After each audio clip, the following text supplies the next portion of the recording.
BNP প্রথম থেকেই ধোঁকা দিচ্ছে। প্রত্যেকেরই একটা উদ্দেশ্য যে আমি কি পেলাম। এই 24-এর এত বড় গণ অভ্যুত্থানের পরেও কিন্তু এই সাইকিকটাই কাজ করছে, আমি কি পেলাম। যেরকম আমাকে অনেকে বলেছেন যে আপনি তো শেখ হাসিনার আমলে খুব লাফাইছিলেন, তা আপনি কি পেলেন। আমি কি পেলাম, আমি এখন আনন্দে কথা বলতে পারছি, আমার পিছনে কোনো লোক বলছে না যে আপনাকে অ্যারেস্ট করে নিয়ে যাব, এটাই আমার পাওয়া না। আমার মেটেরিয়াল পেতে হবে, আমার মন্ত্রী হতে হবে, আমার উপদেষ্টা হতে হবে। এটা আমাদের সমাজে একেবারে ইউনিভার্সাল।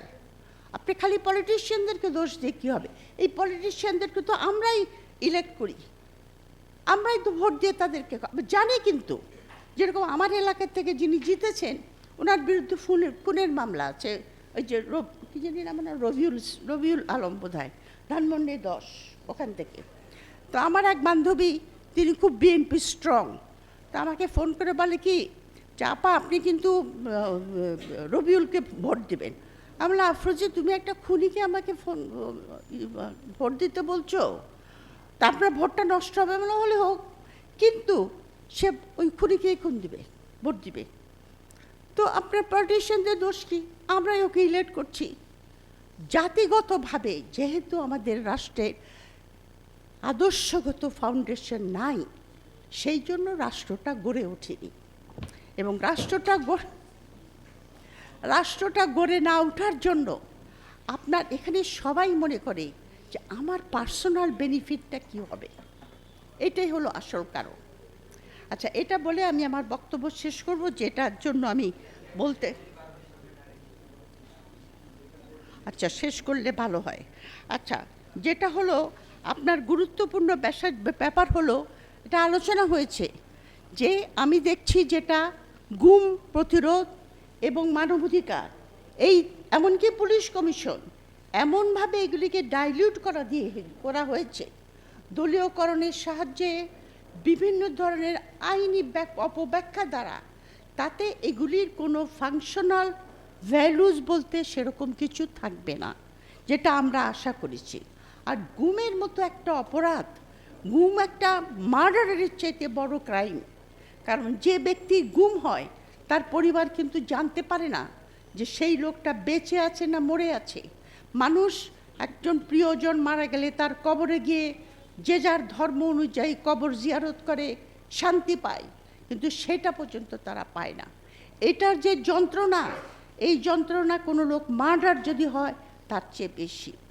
আপনি মানবাধিকার কমিশন থেকে কেড়ে নিয়ে গিয়ে ইনভেস্টিগেশনটা পুলিশের কাছে দিয়েছেন। এই যে পুলিশ আপনার গুমের সঙ্গে জড়িত, পুলিশই তো আপনার গুম করে। র্যাবে অবশ্য আর্মিও আছে। এই যে আপনার র্যাবকে নতুন করে সাজিয়েছে, নামটা সাজিয়েছে, কিন্তু এক্স্যাক্টলি যে র্যাবে ছিল এক্স্যাক্টলি ওই জিনিসে আছে। তো সুতরাং আমি বলে শেষ করব যে আপনার যে জিনিসটা হয়েছে, এটা আপনার ওই যে মানুষকে ওই যে বলে না যে আপনার ধোঁকা দেওয়া। বিএনপি প্রথম থেকেই ধোঁকা দিচ্ছে, প্রতারণা। তারা কিন্তু বলেছিল এবং পার্লামেন্টে দাঁড়িয়ে বলেছে, আমাদের যে সর্ববিষয়ে মন্ত্রী সালাউদ্দিন, উনি বলেছিলেন যে আমরা রাজি হয়েছি এই কারণে গণভোটে যাতে নির্বাচনটা হয়। এইটা হল নাম্বার 1 প্রতারণা।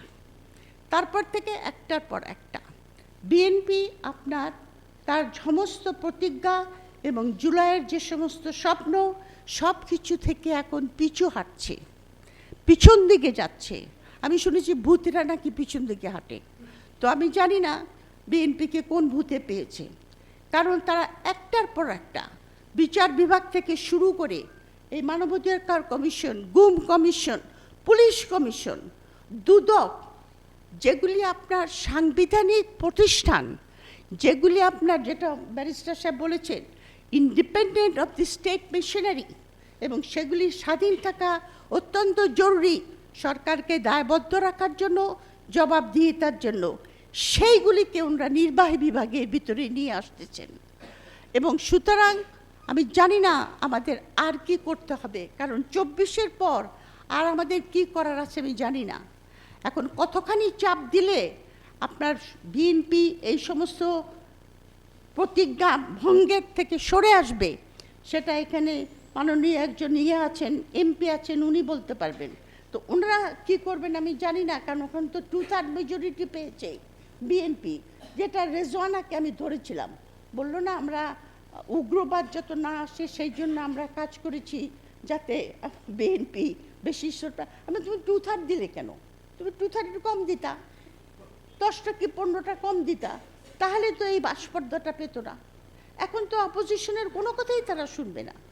অপোজিশন একটা বলবে, তারা বলবে তোরাই কে করি আমি। এটাকে বলে আপনার সংসদীয় স্বৈরাচার। সংসদীয় স্বৈরাচার থেকে আসে কর্তৃত্ববাদী সরকার, কর্তৃত্ববাদী সরকার থেকে আসে fascist Sarkar. I hope I am wrong. BNP এই ভুল পথ থেকে সরে আসবে এই কামনা করে আমি আমার বক্তব্য শেষ করছি।